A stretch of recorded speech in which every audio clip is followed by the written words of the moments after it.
What I'm gonna do is I'm going to take this bottom strand and I'm gonna wrap it over my hook like this. And then I'm gonna take this top strand and wrap it over like that. This is hard to explain.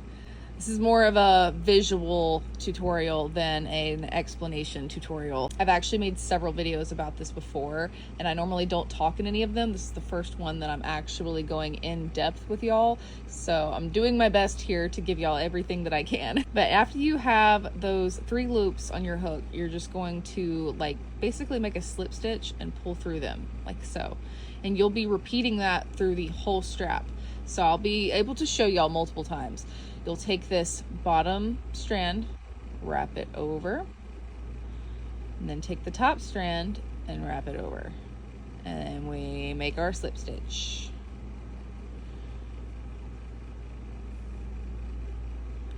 The length of your strap will depend on the yarn you're using and the size that you're making, but typically I do around 90 to 105 of these stitches, chains, whatever you want to call this. And once you get the hang of it, you'll be able to go really fast and it'll feel very natural. At first it feels really weird.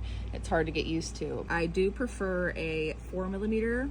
I've tried it with many different hook sizes. I typically make my tops with 5mm hooks.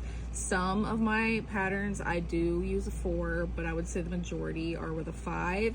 However, for the straps, I switched to a 4mm, even if I used a 5mm for the rest of the top. Even if you don't like tassels or don't know how to add tassels or don't want to add tassels, I still think that this is a really good option for straps because they're so fast to make.